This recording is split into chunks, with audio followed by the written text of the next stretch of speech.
I'm not sure how we can honor or pay tribute or remember what happened 15 years ago and do it justice.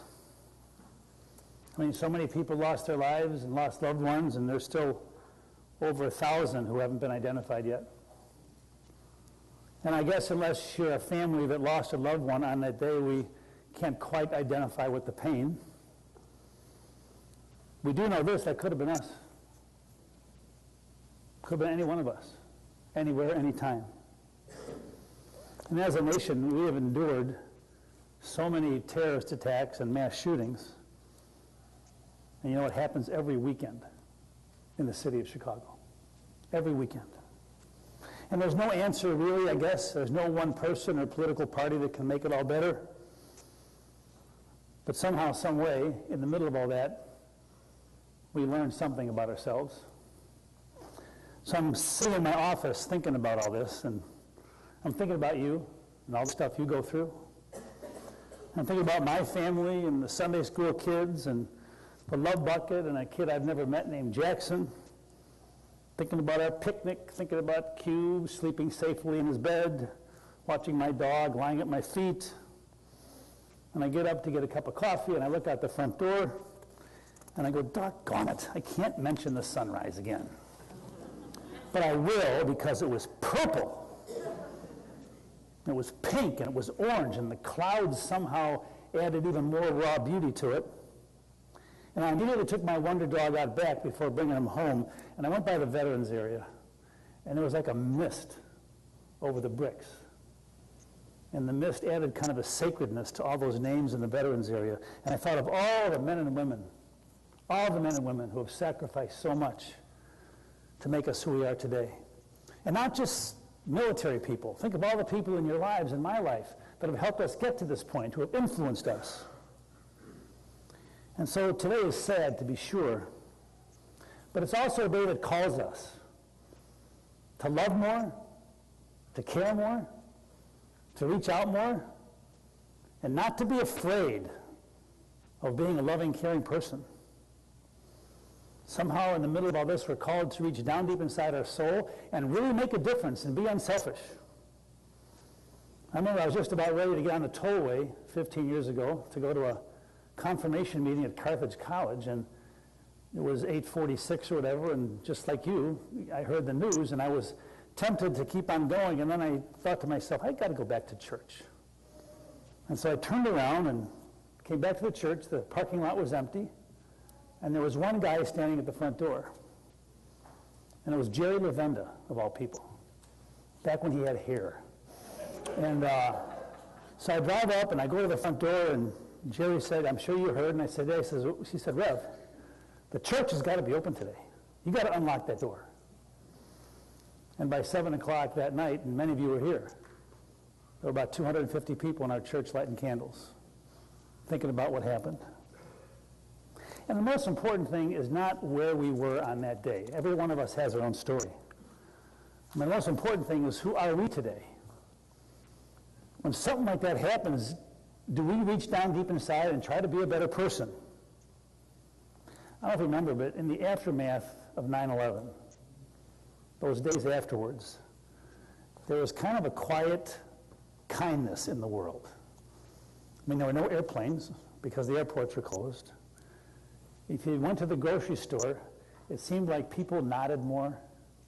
They said hi more. If you were at the front door of Walgreens, somebody would hold the door for you. Remember, church that following Sunday was packed, and you could hear a pin drop in the middle of the service. It seemed like there was a lot of love and passion because of what happened. And yet at the same time, over the years, new divisions have opened up, and there's seeds of anger and distrust and a lot of barriers that are being built between people. To me, the best way to honor what happened, the best way to honor those who lost their lives and all the first responders, is to love and to care and let the ordinary moments of our lives be the soil out of which love and kindness grow.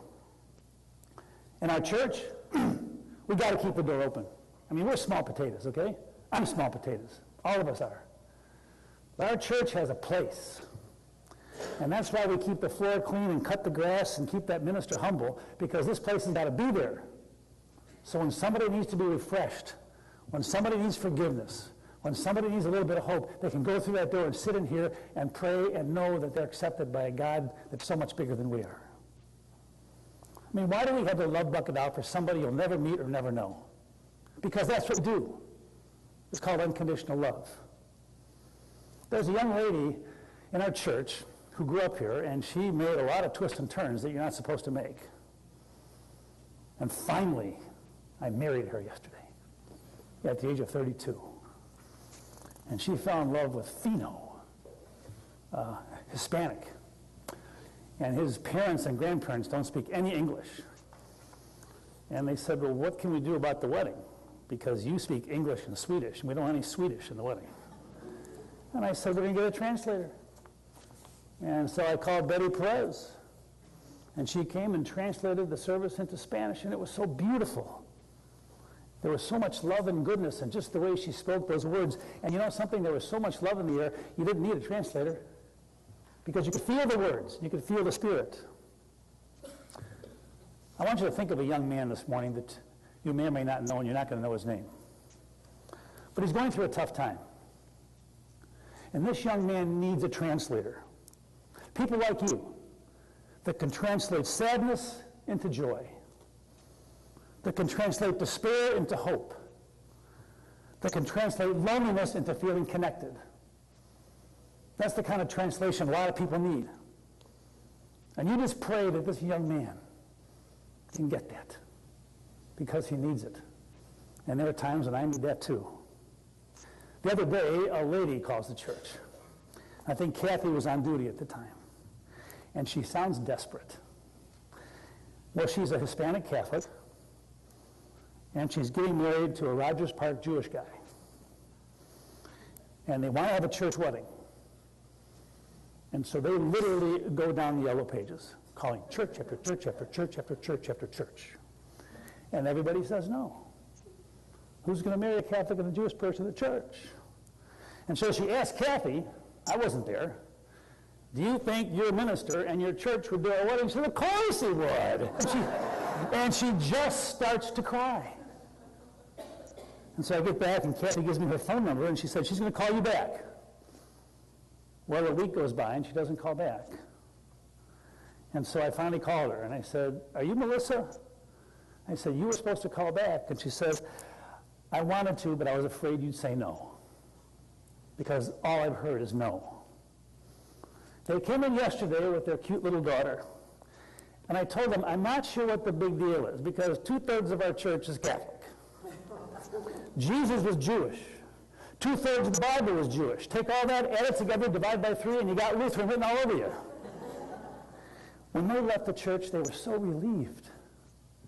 I've never seen a couple leave the church just relieved and kind of set free because maybe the barriers are broken down.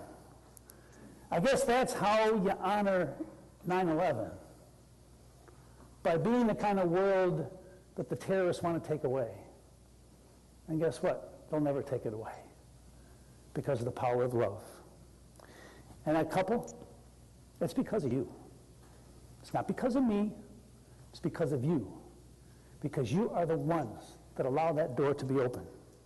Yes, it's 9/11 15 years later, and we honor it by living each day and each moment with a spirit of love and goodness that no one or anything can ever take away.